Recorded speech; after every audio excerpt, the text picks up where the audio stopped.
चिंतन श्री गुरुदेव दत्त श्री स्वामी समर्थ। मी शीतल तुमच्या सगळ्यांचं आपल्या चॅनलमध्ये स्वागत करते, नॅचरल सुरुवात करते। मंडळींनो, आजपासून आपल्या मार्गशीर्ष महिन्यात सुरुवात झालेली आहे। सोबतच आजपासून आपल्या मल्हारी मार्तंड म्हणजेच खंडोबा महाराजांचे जे आपल्या संपूर्ण महाराष्ट्राचे कुलदैवत आहेत, आराध्य दैवत आहेत, त्यांची आजपासून शरणागतीरोत्सवाला देखील प्रारंभ झालेला आहे। आज भरपूर जणांच्या घरामध्ये त्यांचे घट देखील बसवले जात असतील। आमच्या घरामध्ये सुद्धा खंडोबाचा घट बसवला जाणार आहे किंवा बसवला सुद्धा आहे सगळा।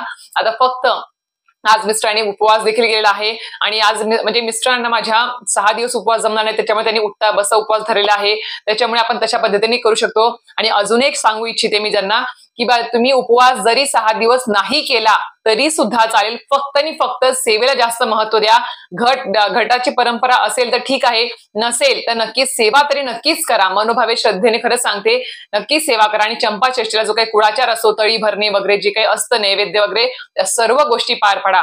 आणि हो, श्री मल्हारी सप्तशती ग्रंथाचे होईल तेवढे जास्तीत जास्त पाठ या 6 दिवसामध्ये शरणागतीरोत्सवामध्ये नक्कीच करायला विसरू नका। तर मंडळींनो, आजचा व्हिडिओ जो आहे तो आपल्या श्री दत्त जयंती निमित्त जे आपण 28 नोव्हेंबर पासून ते 5 डिसेंबर पर्यंत आपण श्री गुरुचरित्र ग्रंथाचं पारायण आपण स्वगृही असेल किंवा आपल्या दिंडोरपेठ स्वामी समर्थ केंद्रामध्ये मठामध्ये सामूहिक पद्धतीने करणार असाल तर नक्कीच त्याबद्दल आजचा हा व्हिडिओ अतिशय महत्त्वपूर्ण असणार आहे।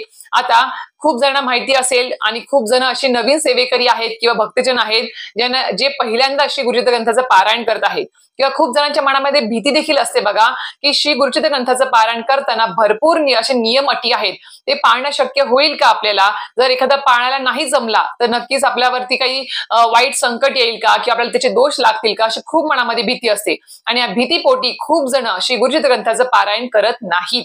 हो, हे खरं आहे। खूप जण आधी विचारतात, भरपूर विचारतात, कसं करू, काय करू, मग होईल का नाही होईल का, मध्येच काही असं झालं तर काय करू, मला नियम पाळणं होईल की नाही, खूप प्रश्न असतात। म्हणजेच मनामध्ये एक प्रकारे भीती असते। तर भीती बाळगू नका। मी खरंच सांगते, मी मागे पण एकदा सांगितलं होतं की आपल्याला भगवंताकडे बघताना भीती नाही तर त्यांच्याकडे एका म्हणतात ना किंवा भक्तिमय नजरेने बघा की नक्कीच, आणि सर्वस्व अर्पण करा त्यांच्याकडे की तेच ठरवतील काय करायचं आणि काय नाही ते आपल्याकडून ते।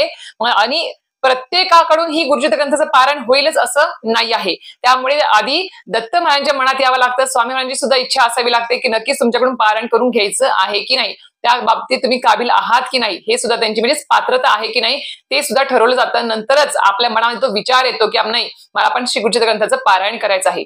तर या निमित्ताने मी तुम्हाला सांगू इच्छिते की आपल्या या सप्ताह काळामध्ये आपल्याला श्री गुरुचरित्र ग्रंथाचं पारायण तर करायचं आहेच, पण सोबतच आपल्याला दिवसभरामध्ये पारायण करून नियम आपण ज्यावेळेस पाळतो त्यावेळेस आपल्याला संध्याकाळी म्हणजेच रात्री झोपण्याच्या अगोदर आपल्याला एक गोष्ट नक्कीच करायची आहे, आणि ती गोष्ट 7 दिवस आपल्याला कंटिन्यू करायची आहे, जेणेकरून संपूर्ण श्री गुरुचरित्र ग्रंथाच्या वाचनाचं फळ तुम्हाला मिळणार आहे। आणि नक्कीच काही दिवसभरामध्ये काही चुका झाल्या तर त्याचे दोष देखील तुम्हाला लागणार नाही आहेत। तर ती गोष्ट काय आहे, त्याचे नियम अटी संपूर्ण माहिती सांगणार आहे। नक्कीच व्हिडिओ पूर्ण बघा, स्किप न करता बघा, जेणेकरून तुम्हाला संपूर्ण माहिती व्यवस्थित कळेल। तर मंडळींनो, आता आपण ज्यावेळेस श्री गुरुचरित्र ग्रंथाचं पारायण ज्यावेळेस सप्ताह काळामध्ये करतो किंवा इतर वेळेस आपल्या घरामध्ये करतो, त्यावेळेस आपण श्री गुरुचरित्र ग्रंथाची पोथी ही अत्यावश्यक आहे। त्यामध्ये आपल्याला 52-53 अध्याय असतात, त्याचं पठण आपल्याला करायचं असतं।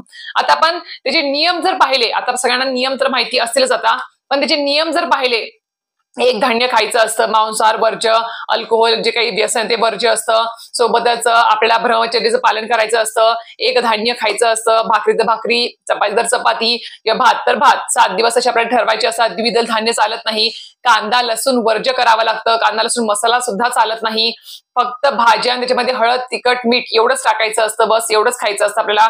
आणि सोबतच आपल्याला गादीवर झोपायचं नाही, बसायचं नाही, हे पण नियम असतात। तसे भरपूर असे नियम आहेत। तर हे नियम पाळताना आणि श्री गुरुचरित्र ग्रंथाचं वाचन करताना जर चुकून काही तुमच्याकडून नकळतपणे, कोणी मुद्दामून तर चुका करत नाही, पण नकळतपणे जर काही चुका घडल्यास तर आपण मनामध्ये भीती आणतो, भीती निर्माण होते आपल्याला की बापरे, माझ्याकडून ही चूक घडली, वाचताना मला झोप लागली किंवा वाचताना मला जांभळ्या आल्या, सोबतच चुकून माझ्याकडून हे खाण्यात आलं किंवा चुकून माझ्याकडून एखादा नियम चुकला। तर कसं असतं, आपण वर्षभर आपण हे नियम पाळत नाही, पण अचानक ज्यावेळेस सप्ताह असतो त्या काळामध्ये आपल्याला गादीवर बसायचं नाही, झोपायचं नाही असं असतं। मग अचानकपणे काय होतं, आपण नकळतपणे कामात असतो आणि अचानकपणे आपण बसलं जातं आपल्याकडून। अशा पण खरंच माझ्याकडून काही वेळेस होतात गोष्टी, असं नाही की नाही होतात, कारण की वर्षभर आपण हे नियम पाळत नाही आणि सहज आपण ती गोष्ट करून घेतो। पण पारायण काळामध्ये खूप लक्ष ठेवावं लागतं ह्या गोष्टींकडे। तर ह्या गोष्टी करत असताना आपल्याला काय करायचं आहे, याचे दोष लागू नये, मनामध्ये जर सर्वप्रथम भीती आणायचीच नाही की याचे म्हणजे नियम पाळला गेला नाही, चुकला माझ्याकडून, त्याचा खंड झाला, तर मनामध्ये भीती बिलकुल आणायची नाही, घाबरायचं बिलकुल नाही. दत्त महाराज तुम्हाला लगेच शिक्षा द्यायला उभे ठाकलेले नाही आहेत किंवा स्वामी महाराज तुम्हाला काही शिक्षा देणार नाही आहेत. माणूस आहेत, नकळतपणे चुका घडणारच आहेत नियम पाळताना. तर अशा वेळेस काय करायचं आहे आपल्याला, अशा वेळेस आपल्या जवळ प्रत्येकाजवळ ज्यांना ज्यांना श्री गुरुचरित्र ग्रंथाचं पारायण वर्षभरामध्ये जेव्हा जेव्हा करायचं असतं किंवा आता सप्ताह काळामध्ये जे पारायण करणार आहेत त्यांनी आवर्जून, मी मागे सांगितलं होतं एका व्हिडिओमध्ये सांगितलं होतं पण तेवढी सविस्तर मध्ये सांगितलं नव्हती, तर त्यासाठी तुम्हाला श्री विष्णू सहस्रनाम स्तोत्र हे सुद्धा पोथी असणं आवश्यक आहे. सप्ताह काळामध्ये जेव्हा केव्हा तुम्ही करताल त्यावेळेस श्री गुरुचरित्र ग्रंथाची पोथी सोबत जपमाळ आणि श्री विष्णू सहस्रनाम ही पोथी ही असणं अत्यावश्यकच आहे. आणि हे 7 दिवसामध्ये ह्याचं पठण सुद्धा आपल्याला करायचं असतं. केव्हा, रात्री झोपण्याच्या अगोदर.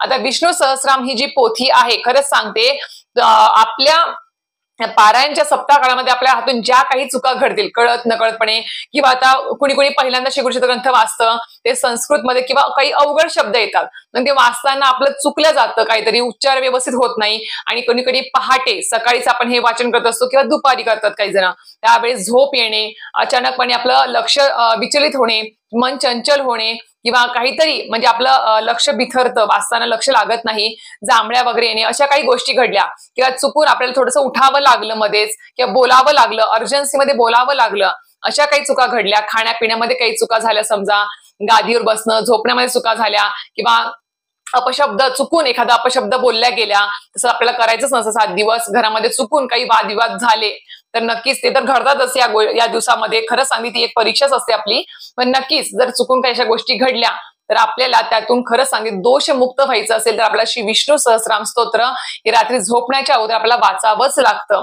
कारण की विष्णू सहस्रनाम स्तोत्र जर तुम्ही रोज झोपायच्या आधी वाचलं पारायणाच्या काळामध्ये तर दिवसभरामध्ये झालेल्या ज्या काही चुका त्याचा दोष तुम्हाला लागत नाही, हे खरंच आहे. आणि यामध्ये सुद्धा दिलेलं आहे, तुम्हाला खरंच सांगते. आता ही पोथी काही जास्त महाग नाही आहे, फक्त 10 रुपयाला ही पोथी आहे. नक्कीच तुम्ही जवळच्या केंद्रामधून आजच मागून घ्या, सप्ताह काळ सुरू व्हायला अजून वेळ आहे, आपल्याकडे अजून आहे. जर नसेल तुमच्याकडे पोथी, ज्यांना शक्य असेल त्यांनी कॉन्टॅक्ट नंबर त्या दादांकडे मागून घ्या. मला तरी वाटतं की आता धार्मिक दुकानामध्ये किंवा स्टॉलवर आपल्या केंद्राच्या नक्कीच ही पोथी तुम्हाला भेटून जाईल. आता बघा, हे इथं स्वतः इथे प्रिंट केलेलं आहे, तेच वाचून तुम्हाला सांगते. श्री गुरुचरित्राचे पारायण केल्यानंतर रोज रात्री श्री विष्णू सहस्रनामाच्या वाचनाने श्री गुरुचरित्र वाचनात होणाऱ्या चुका माफ केल्या जातात व रोज रात्री श्री विष्णू सहस्रनाम वाचले, पारायण काळ सप्ताह काळ संपला तरी सुद्धा तुम्ही रोज जरी 365 दिवस रोज जरी तुम्ही आपण झोपायच्या अगोदर जर श्री विष्णू सहस्रनाम वाचलं तर दिवसभर होणाऱ्या पाप कर्मातून मुक्ती मिळते, असं लिहिलेलं आहे याच्यामध्ये. या ग्रंथात श्री विष्णू म्हणजे ह्याच्यामध्ये विष्णू सहस्रनाम आहे, सोबत त्याच्यामध्ये व्यंकटेश स्तोत्र पण दिलेलं आहे आणि विष्णू सहस्रनामावली सुद्धा दिलेली आहे. म्हणजे 3 गोष्टी एका पोथीमध्ये तुम्हाला भेटणार आहे, फक्त 10 रुपयामध्ये भेटणार आहे. सोबतच बघा, आणि विष्णू सहस्रनाम आहे असं व्यंकटेश स्तोत्र असेल, विष्णू सहस्रनामावली असेल, ही पोथी जी आहे एकादशी दिवशी जर आपण जर पठण केलं तर खरं सांगते 3 गोष्टींचं आपल्याला भरपूर पुण्य लाभतं, खरं सांगते. पण ते आहे गोष्ट, पण खरं सांगते श्री गुरुचरित्र ग्रंथाच्या सप्ताह काळामध्ये पारायण काळामध्ये आपला विष्णू सहस्रनाम स्तोत्र रोज रात्री झोपण्याच्या अगोदर वाचायलाच पाहिजे, हा नियमच आहे. म्हणून सांगते आहे, तुम्ही पारायण करणार असाल तर आणि जेव्हा केव्हा पारायण करताल इतर वेळेस किंवा इतर महिन्यांमध्ये त्यावेळेस सुद्धा हा नियम पाळायचाच आहे आपल्याला.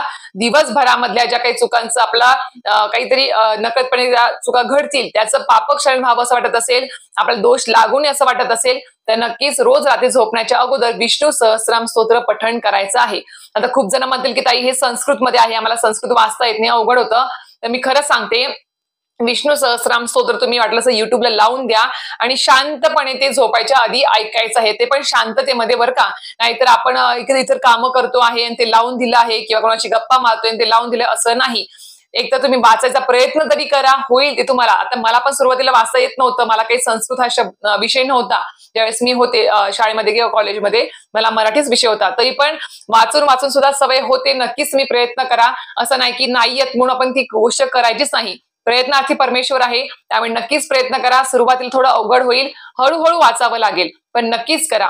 आणि जे केंद्रामध्ये बसणार आहेत त्यांनी सुद्धा घरी वाचन करायचं आहे आणि जे स्वगृही आहेत त्यांनी सुद्धा रात्री झोपण्याच्या अगोदर याचं वाचन करायचं आहे. नक्कीच अतिशय महत्वपूर्ण ही पोथी आहे, जेणेकरून तुम्हाला पूर्ण श्री गुरुचरित्र ग्रंथाच्या पारायणाचं तुम्हाला फळप्राप्ती होणार आहे. अतिशय महत्वपूर्ण ही आहे. तर नक्कीच ही सेवा आवर्जून करा. आणि हो, तुम्ही स्वतः तर बसणार आहात श्री गुरुचरित्र ग्रंथाच्या पारायणाला, कारण की भरपूर मला कमेंट्स येत आहेत की मला सुद्धा पारायण करायचं आहे, असं आहे तसं आहे. ज्यांना 28 तारखेपासून ज्यांना जमणार नाही ते इतर दिवसांपासून सुरुवात करणार आहे. खरं सांगते हीच इच्छाशक्ती असते. आणि खरं सांगते मनात जर एकदा गोष्ट आली पारायण करायचं आहे मला, तर नक्कीच करा. खरं सांगते प्रत्येकाच्या मनात हा विचार येत नाही, म्हणून सांगते आहे दत्त महाराजच सगळ्या काही गोष्टी करून घेत असतात. नक्कीच तुम्ही नशीबवान समजा स्वतःला की तुमच्या मनामध्ये हा विचार आला आणि तुम्ही या सप्ताहामध्ये सहभाग घेत आहात. आणि मी अजून एक सांगेल, ज्यांना सामूहिक पद्धतीने श्री गुरुचरित्र ग्रंथाचं पारायण केंद्रामध्ये मठामध्ये करणं शक्य असेल तर नक्कीच करा. कारण की मी एक सांगते तुम्हाला का म्हणून, कारण की कसं आहे आपल्याला वर्षभरामध्ये 500, 600, 1000 किंवा 2 वर्षात 3 वर्षात सुद्धा आपला 1000 पारायण करणं शक्य होत नाही. पण मी खरंच सांगते ज्यावेळेस तुम्ही केंद्रामध्ये मठामध्ये पारायण करताना सामूहिक पद्धतीने, त्यावेळेस जेवढी संख्येने तिथे लोक बसलेले आहेत महिला पुरुष पारायणासाठी, त्या सगळ्यांच्या पारायणाचं काउंटिंग, पारायणाचं पुण्य तुम्हाला एकट्याला लाभतं. आणि तेवढं सगळं काही तुमच्या खात्यावरती लिहिलं जातं तेवढं पारायण. म्हणून म्हणते की नक्की सामूहिक सेवेला जास्तीत जास्त महत्व द्या. त्यांना खरंच अडचणी आहेत तरी नक्की स्वगृही केलं तरी सुद्धा चालेल. पण नक्कीच जे केंद्रामध्ये जे वातावरण असतं ना, जी ऊर्जा जी असते ना सामूहिक पद्धतीने पारायण करण्याची, एका लयामध्ये एका तालामध्ये सगळे जे वाचन करतात ना, खरं सांगते अंगावर शहारा आल्याशिवाय राहत नाही. आणि ती ऊर्जा जी क्रिएट तिथे होते ना, अतिशय अतिशय पवित्र असते आणि खूप ऊर्जा असते. नक्कीच करा. आणि सोबत अजून एक सांगू इच्छिते तुम्हाला. आणि अजून एक गोष्ट म्हणजे काय सामूहिक पारायण करण्याचं महत्व म्हणजे, आता त्याचे बॅचेस असतात बघा. सकाळी पहाटे 5 ते 7 ची एक बॅच असते आणि नंतर 8 ते काहीतरी 10 ची एक बॅच असते. काहीतरी बॅच आहे, 2 बॅच असतात. आणि ती जी बॅच आहे ती प्रत्येक केंद्रामध्ये सेम टायमिंगलाच असते बरं का. गुरुपीठामध्ये असेल किंवा केंद्रामध्ये असेल, दिंडोरी स्वामी समर्थ केंद्रामध्ये असेल, एकच टाइम तो फिक्स केलेला असतो प्रत्येक केंद्रामध्ये. ते 2 बॅचेस. तर विचार करा, ऍट अ टाइम संपूर्ण केंद्रामध्ये एकाच टायमिंगला एकाच वेळेस ते सर्व सेवेकरी आहे ते, आणि त्या सुरुवातच एका टायमिंगला सगळीकडे होत असते. म्हणजे विचार करा किती ती ऊर्जा निर्माण होत असेल आणि किती ती शिस्त आहे बघा. आरती सुद्धा जी आपली होते ना, भूपाळी आरती असेल किंवा 10:30ची नैवेद्य आरती असेल सकाळची, किंवा संध्याकाळची आरती असेल आपली नैवेद्य आरती केंद्रामध्ये, ती पण आपल्या संपूर्ण जेवढे केंद्र आहेत आपले दिंडोरी स्वामी समर्थ केंद्र, त्यामध्ये ऍट ए टाइम चालू होत असते. गुरुपीठात सुद्धा म्हणून सांगेल मी तुम्हाला. तर नक्कीच बघा, खूप ऊर्जा असते सामूहिक पारायणामध्ये. नक्कीच पारायण करा. आणि स्वगृही जर करणार असेल तर स्वगृही सुद्धा करा. पण मनामध्ये कुठलीही भीती बाळगू नका की कसं होईल, काय होईल, नियम चुकले तर काय करू, कसं करू. आहे आपल्याकडे पर्याय आहे. श्री विष्णू सहस्रनाम स्तोत्र आहे. आपण त्याचं पठण केलं मनोभावे श्रद्धेने तर नक्कीच आपण त्याचे दोष चुकांचे लागणार नाही आहेत. पण अजून एक सांगेल की मुद्दामून सुद्धा चुका करू नका. चुका सांभाळा. आपल्या या सप्ताह काळामध्ये आपोआपच शिस्त लागते. नियम असेल तरच आपल्याला शिस्त लागते ते पारायण करण्याची, सेवा करण्याची. म्हणून सांगते आहे. तर नक्कीच जास्तीत जास्त पद्धतीने तुम्ही पारायण अतिशय मनोभावे श्रद्धेने करा. आणि हो, स्वतः तर कराच, पण इतरांना सुद्धा या पारायणामध्ये सहभाग करून घ्या. जास्तीत जास्त लोकांपर्यंत ही माहिती पोहोचवा, तरी सुद्धा तुम्हाला पुण्यफळ लागतं. तर नक्कीच अशा प्रकारे आजचा व्हिडिओ इथेच थांबवते. व्हिडिओ आवडला असल्यास नक्कीच व्हिडिओ लाईक, शेअर, सबस्क्राईब करायला विसरू नका. श्री स्वामी समर्थ.